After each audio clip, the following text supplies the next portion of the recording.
তাহলে আজকে আমরা সার্ভিং ওয়ানের লেসন 8 কম্পাস জরিপে ব্যবহৃত প্রাথমিক পরিভাষা এই অধ্যায়টা শুরু করব। তো সার্ভিং ওয়ানের এই পার্টটা মোস্ট ইম্পর্টেন্ট একটা পার্ট। এর কারণ এখানে আমরা এমন কিছু কথা শিখব যেটা শুধু সার্ভেইং 1 না, এরপরে সার্ভেইং 2, সার্ভেইং 3 এবং অ্যাডভান্স সার্ভেইং, আমাদের যতগুলো সাবজেক্ট আছে সবগুলো সাবজেক্টে খুব বেশি ইম্প্যাক্ট ফেলবে। তো যার কারণে ক্লাসটা তোমাদের জন্য খুবই গুরুত্বপূর্ণ। দেখো, এই যে প্রাথমিক পরিভাষা আছে, এই মানে কম্পাস জরিপ করতে গেলে আমাদের যে প্রাথমিক যে জিনিসগুলো জানা লাগে সেগুলো আগে জানবো। প্রথমে আসো, আমাদের আগে জানতে হবে, আমরা কি সকলে জানি যে পৃথিবী একটা গোলক? এটা কি আমরা সকলেই জানি? হ্যাঁ। তো দেখো, এটাকে যদি 4 ভাগে ভাগ করি, তাহলে এটাকে বলে উত্তর রেখা, এটাকে বলে দক্ষিণ রেখা, এটাকে বলে পূর্ব রেখা, এটাকে বলে পশ্চিম রেখা। এই অংশটুকু কি আমরা জানি? হ্যাঁ। আচ্ছা, এখন আসো, তাহলে আমাদের প্রথমে একটা সংজ্ঞা দেখতে হবে, সেটা হচ্ছে মধ্যরেখা। প্রথম অবস্থায় আমরা বেশ কিছু সংজ্ঞা দেখব। মধ্যরেখাটা কি সেই জিনিসটা জানতে হবে। তো মধ্যরেখা হচ্ছে, বলছে পৃথিবীর মতো কোনো উপগ্রহকে যদি ভূপৃষ্ঠস্থ কোনো বিন্দু দিয়ে উত্তর দক্ষিণ প্রান্ত বিন্দু বরাবর ছেদ করা যায়, অর্থাৎ পৃথিবীর উপরে যে কোনো বিন্দুকে আমরা যদি উত্তর দক্ষিণ রেখা বরাবর, হতে পারে এই বিন্দু থেকে এই বিন্দু, হতে পারে এই বিন্দু থেকে এই বিন্দু, অর্থাৎ উত্তর দক্ষিণ রেখা বরাবর আমরা যদি ছেদ করতে পারি, তখন সেটাই হচ্ছে প্রকৃত মধ্যরেখা। অর্থাৎ পৃথিবীর উত্তর দক্ষিণ রেখার ছেদ বিন্দুটাই হচ্ছে, ছেদ বিন্দু বরাবর যে রেখা কল্পনা করা হয় সেই রেখাটাকেই বলা হয় প্রকৃত মধ্যরেখা। বুঝতে কারো অসুবিধা আছে? হ্যাঁ, প্রকৃত মধ্যরেখাটা কি? আচ্ছা, আমরা এখানে মধ্যরেখা বলছি, প্রকৃত মধ্যরেখা না। মধ্যরেখা জিনিসটা আর প্রকৃত মধ্যরেখা জিনিসটা দুইটাই আলাদা। একটা হচ্ছে মধ্যরেখা আর একটা প্রকৃত মধ্যরেখা। এই দুইটা জিনিসের পার্থক্য একটু বুঝতে হবে। প্রকৃত মধ্যরেখা। আচ্ছা, প্রথমে আসি মধ্যরেখা। মধ্যরেখা কি?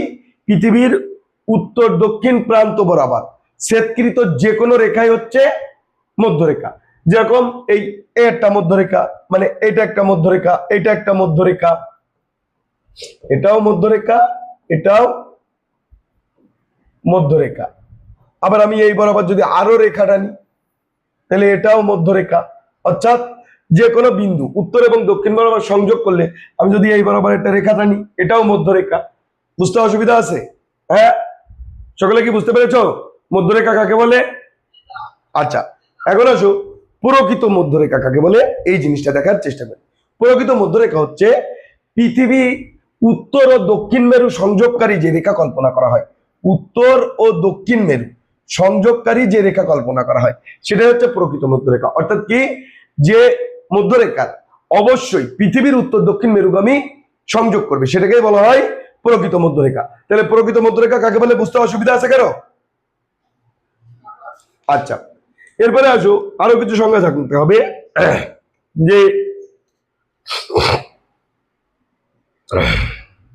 চুম্বকীয় মধ্যরেখা, চুম্বকীয় মধ্যরেখা। দেখো, চুম্বকীয় মধ্যরেখা বলতে কি বোঝায়? আমাদের এই পৃথিবী একটা বিশাল চুম্বক ক্ষেত্র, যার কারণে আসলে প্রকৃত মধ্যরেখা পাওয়া প্রায় অসম্ভব। কারণ কি, আমরা যে জায়গায় অবস্থান করি না কেন, এই রেখাটা কিছু না কিছু পরিমাণ চুম্বকীয় আকর্ষণ তৈরি করে, যার কারণে পৃথিবীর যে কোনো বিন্দু, এই যে দেখো কি বলছে, যে ভূপৃষ্ঠের কোন নির্দিষ্ট বিন্দু দিয়ে অতিক্রান্ত চুম্বকীয় উত্তর ও দক্ষিণ মেরু, অর্থাৎ চুম্বকীয় উত্তর মেরু অথবা দক্ষিণ মেরু, কি বললাম, চুম্বকীয় উত্তর ও দক্ষিণ মেরুর সংযোগকারী রেখা, এই যে এটা হচ্ছে কি চুম্বকীয় মধ্যরেখা। তাহলে চুম্বকীয় মধ্যরেখা কি বুঝতে অসুবিধা আছে কারো? আচ্ছা, এরপরে আসো, তোমার কি ধার্যকৃত মধ্যরেখা, মানে ছোটখাটো জরিপ কাজের জন্য আমরা যে মধ্যরেখা ধরে নিই সেটা হচ্ছে ধার্যকৃত মধ্যরেখা। তাহলে দেখো, এখানে আমরা বেশ কিছু মধ্যরেখার কথা শুনলাম। এই কথাগুলো মনে রাখতে হবে, এই সংজ্ঞাগুলো মনে রাখতে হবে, তা নাহলে পরবর্তীতে গিয়ে আমরা কিন্তু বেশ পস্তাব। এরপরে আসো, আমাদের একটা জিনিস খেয়াল রাখতে হবে, বিয়ারিং, মোস্ট ইম্পর্টেন্ট, বিয়ারিং। আচ্ছা, এখানে গ্রিডিয়ান মধ্যরেখা বাদ পড়ে যাচ্ছে, এটা না করলেও চলবে। বিয়ারিং, বিয়ারিং জিনিসটা কি? এটা কি উত্তর রেখা, তাই তো? উত্তর রেখা, উত্তর রেখা হতে ডানাবর্তে যে কোনো কোণকে বিয়ারিং বলে। উত্তর রেখা হতে ডানাবর্তে, অবশ্যই উত্তর রেখা হতে ডানাবর্তে হতে হবে। বুঝাইতে পারলাম কিনা? এখানে দেখো, এই যে এ একটা কোণ, আমি যদি এই বিন্দুটাকে এ ধরি, তাহলে এ বি হচ্ছে একটা বিয়ারিং, এর মধ্যবর্তী কোণ এইটা। এরপরে আমি যদি এটাকে সি ডি ই ধরি, তাহলে এই সি একটা বিয়ারিং। আমি যদি এটাকে এই বিন্দু বরাবর ধরি, তাহলে এই এডি একটা বিয়ারিং। আমি যদি এটাকে এই সম্পূর্ণ অংশ বরাবর ধরি, তাহলে এই এ ই একটা বিয়ারিং। তার মানে এটা কার রেসপেক্টে হচ্ছে বলতো? উত্তর রেখা, অর্থাৎ উত্তর রেখা হতে ডানাবর্তে যে কোনো কোণকেই আমরা কি বলবো? বিয়ারিং। তাহলে বিয়ারিং কাকে বলে বুঝতে কারো অসুবিধা আছে? আচ্ছা, এবার আসো চুম্বকীয় বিয়ারিংটা কাকে বলে। দেখো, চুম্বকীয় বিয়ারিং বলতে বুঝাই এটা হচ্ছে আমার উত্তর রেখা, তাই তো? এখন চুম্বকীয় যদি আমার উত্তর রেখা হয়, চুম্বকীয় উত্তর রেখাটা কি হবে? কিছুটা দূরে সরে যাবে। তাইলে চুম্বকীয় এটা হচ্ছে কি? প্রকৃত মধ্যরেখা। এটা কি? প্রকৃত মধ্যরেখা। আর এটা কি? চুম্বকীয় মধ্যরেখা। তার মানে চুম্বকীয় মধ্যরেখা হতে ডানাবর্তে যে কোনো কোণকেই চুম্বকীয় বিয়ারিং বলে। কি বললাম? চুম্বকীয় মধ্যরেখা হতে ডানাবর্তে যে কোনো কোণকেই কি বলে? চুম্বকীয় বিয়ারিং বলে। বুঝতে অসুবিধা আছে কারো? হ্যাঁ, আচ্ছা। এরপরে আসো চুম্বকীয় অনৈক্য। চুম্বকীয় অনৈক্য বলতে বুঝি আমরা এই যে এটাকে বলে চুম্বকীয় অনৈক্য।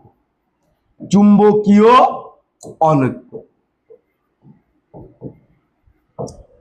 প্রকৃত মধ্যরেখা ও চুম্বকীয় মধ্যরেখার মধ্যবর্তী যে কোণ, প্রকৃত মধ্যরেখা ও চুম্বকীয় মধ্যরেখার মধ্যবর্তী যে কোণ তাকে বলে চুম্বকীয় অনৈক্য। তাহলে চুম্বকীয় অনৈক্য বুঝতে কারো অসুবিধা আছে? হ্যাঁ, আচ্ছা। তাহলে এই জিনিসগুলো জানা থাকলে আমাদের সামনের জিনিসগুলো একটু সহজ হবে আর কি। আচ্ছা, তাইলে আমরা এখন চলে যাব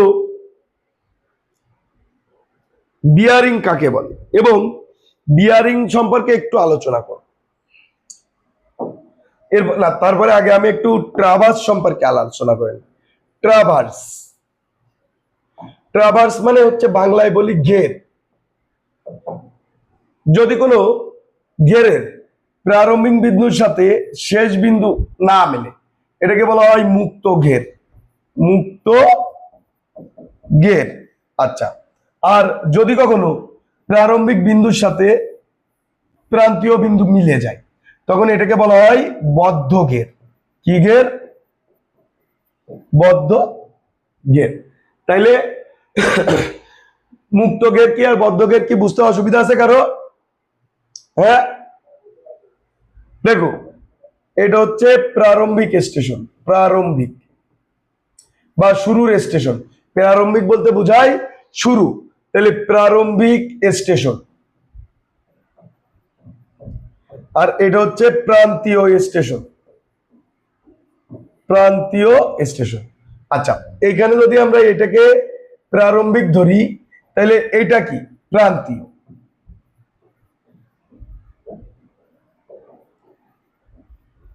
তাহলে দেখো, এখানে প্রারম্ভিক স্টেশনের সাথে প্রান্তীয় স্টেশনের মিল নাই, তাই এটাকে বলা হয় মুক্ত ঘের। আর যেটা মিল থাকে এটাকে বলা হয় বদ্ধ ঘের। তাহলে ঘের হচ্ছে দুই রকম, কি কি?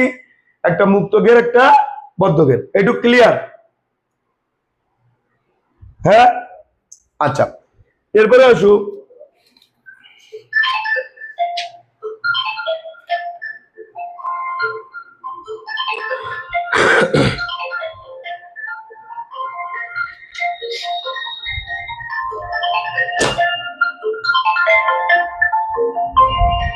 আমরা যে কাজটা করব সেটা হচ্ছে যে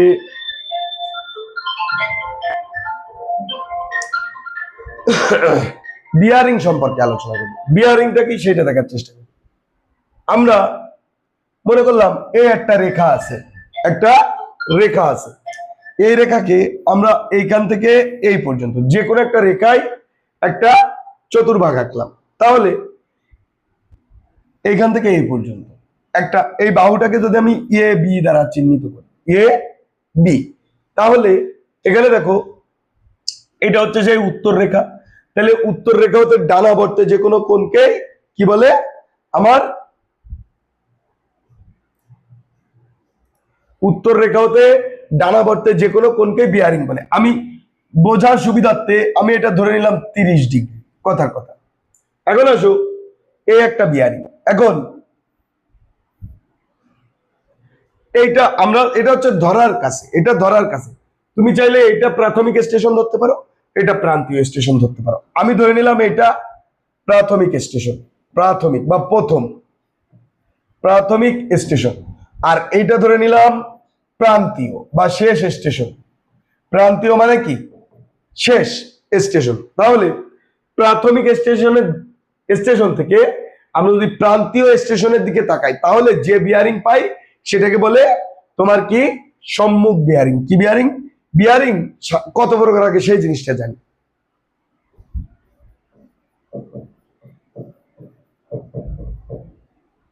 বিয়ারিংকে দুই ভাবে ভাগ করা যায়।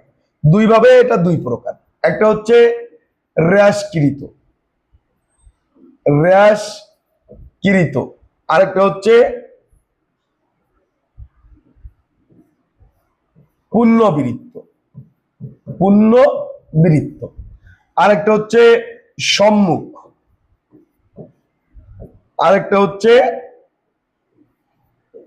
পশ্চাৎ। অর্থাৎ এইভাবেও দুই ভাবে ভাগ করা যায়, এইভাবেও দুই ভাগে ভাগ করা যায়। বুঝতে অসুবিধা আছে কারো? বিয়ারিং কে দুই ভাবে ভাগ করতে পারি, দুই ভাবেই দুই রকম ভাবে হয়। সম্মুখ বিয়ারিং কাকে বলে, পশ্চাৎবৃত্ত বিয়ারিং কাকে বলে, এই জিনিসটা আমাদের এই অধ্যায়তে প্রয়োজন আছে, আমরা এই জিনিসটা দেখব। আর পুণ্যবৃত্ত বিয়ারিং আর হ্রাসকৃত বিয়ারিংটা আমরা সামনের অধ্যায়তে গিয়ে দেখব। এই অধ্যায়তে বোধহয় এটা নিয়ে আলোচনা করা নেই। আমি একটু দেখি।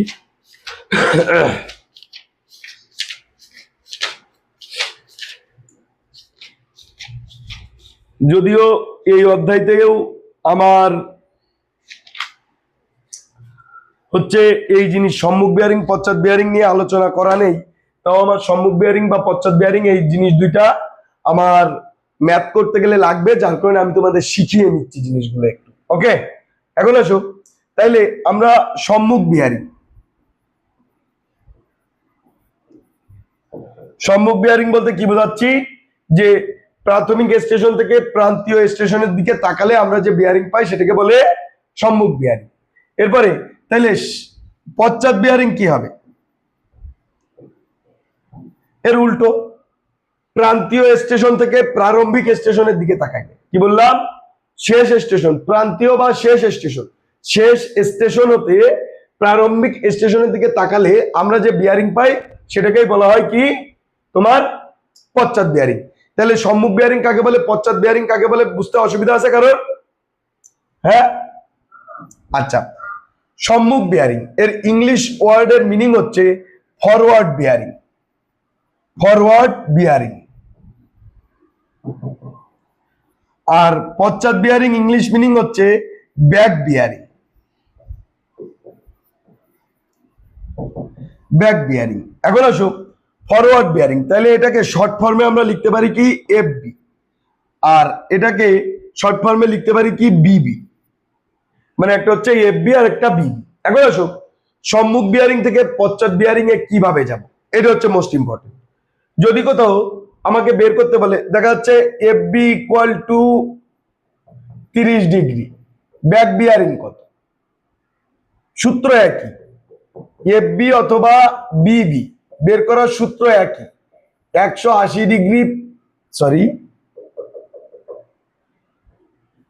কোণ প্লাস মাইনাস 180 ডিগ্রি। অর্থাৎ প্লাসও হইতে পারে মাইনাসও হইতে পারে। এখন প্লাস কখন হবে মাইনাস কখন হবে এই জিনিসটা বুঝতে হবে। দেখো এখানে এফ বি দেওয়া আছে কত 30 ডিগ্রি। এটা কি 180-র বড় নাকি ছোট? হ্যাঁ, এটা কি 180-র বড় নাকি ছোট? ছোট। তাইলে অতএব বিবি হবে 30 degree plus 180 degree equal to 210 degree. Back bearing বোঝা গেল? যদি আমার এফ বি দেওয়া থাকতো 230 ডিগ্রি, তাহলে এর ব্যাক বিয়ারিং কি হতো? 230 ডিগ্রি মাইনাস 180 ডিগ্রি সমান সমান কত? 50 ডিগ্রি। বোঝা যায় বিষয়টা? হ্যাঁ, আচ্ছা। অনুরূপ ভাবে ব্যাক বিয়ারিং এর ক্ষেত্রেও জিনিসটা সেম। দেখা যাচ্ছে ব্যাক বিয়ারিং দেওয়া আছে কত 30 ডিগ্রি, তাহলে এফ বি কি হবে 30 ডিগ্রি প্লাস 180 ডিগ্রি। বুঝাইতে পারলাম কিনা? হ্যাঁ, তাইলে এইটার ব্যাক বিয়ারিং বের করার সূত্র কি হবে বলো তো? 180 ডিগ্রি প্লাস 30 ডিগ্রি সমান সমান কত? 210 ডিগ্রি। অর্থাৎ এই কোণের মান কত? 210 ডিগ্রি। বোঝা যায় বিষয়টা? হ্যাঁ, এই বুঝতে কারো অসুবিধা আছে?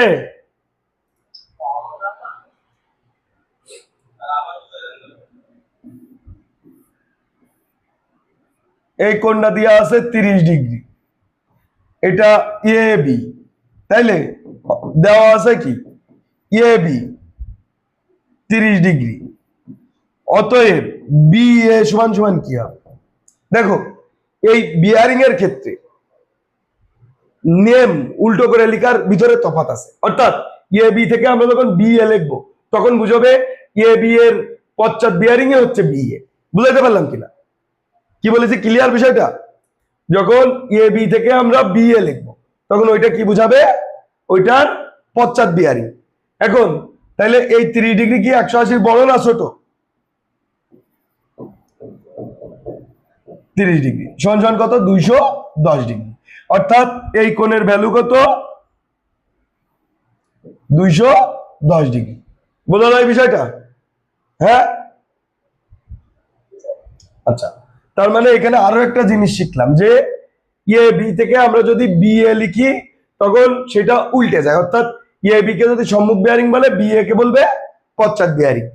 এই কনসেপ্ট গুলো আগামী দিন বা তোমরা বাসায় বসে ভালো মতো প্র্যাকটিস করবা। নেক্সট ক্লাসে আমরা ম্যাথ করবো ইনশাল্লাহ। এখনই যদি ম্যাথ করাই সব গুলাই ফেলবা।